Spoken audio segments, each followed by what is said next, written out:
Bienvenue à la crypte archéologique du parvis de Notre-Dame, qui est située donc sous le parvis et qui abrite des vestiges découverts dans les années 1960.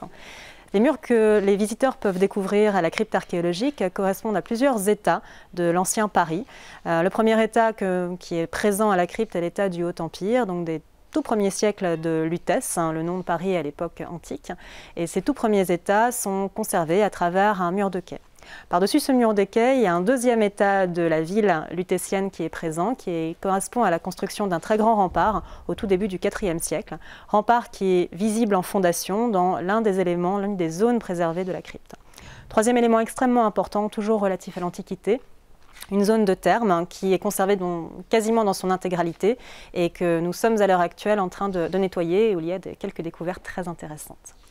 Il y a bien évidemment des niveaux médiévaux qui ont été préservés, qui ont notamment été préservés grâce au percement de la rue Neuve-Notre-Dame, puisque de chaque côté de cette rue Neuve-Notre-Dame, dont le tracé est encore perceptible à la crypte, sont préservés des murs de cave médiévales, notamment des murs de cave du XIVe et du XVe siècle. Et puis, dernier élément, un peu anecdotique, mais qui en même temps rappelle bien l'histoire de la redécouverte archéologique sous le parvis de Notre-Dame, un égout qui a été placé en 1847 ici et qui a donné lieu à l'une des toutes premières surveillances archéologiques sur la zone du parvis de Notre-Dame. Ces vestiges font actuellement l'objet d'une opération de nettoyage archéologique, une opération qui était fondamentale à la fois pour redécouvrir l'état originel des surfaces, mais en même temps pour pouvoir mieux faire comprendre aux visiteurs et mieux nous faire comprendre aussi, très honnêtement, l'articulation des murs les uns avec les autres. On a fait deux redécouvertes, on pourrait dire.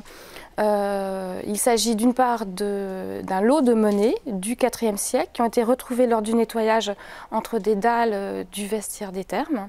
Ce sont des pièces qui ont été sans doute perdues au moment d'un passage dans le vestiaire. Elles étaient coincées entre deux dalles, c'est pour ça qu'on ne les avait pas vues dans les années 70, recouvertes de poussière, et elles vont donner une date assez précise, puisqu'au IVe siècle, les monnaies ont une durée d'utilisation assez limitée, et donc on va avoir une datation à 20 ans près, sans doute, de la dernière occupation des thermes.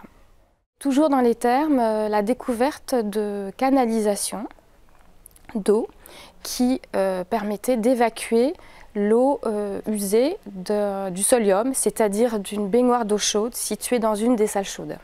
On a pu, en renettoyant, faire apparaître toutes les traces de pilettes, c'est-à-dire sur les petites colonnettes qui supportent le sol.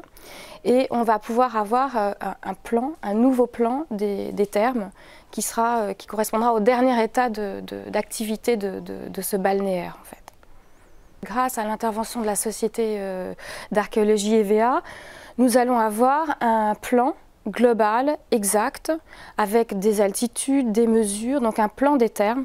Et par ailleurs, on va présenter de nouvelles restitutions à partir d'images 3D qui sont faites par la Société Dassault, qui permettront aux visiteurs de reconstituer ce qu'on appelle le parcours du baigneur, c'est-à-dire tout l'itinéraire que suit la personne qui rentre dans les thermes. Donc elle va se déshabiller, elle va passer à travers la salle froide, la salle chaude, les tubes et repasser par la salle froide. Donc tout ce parcours va être illustré par des images de restitution.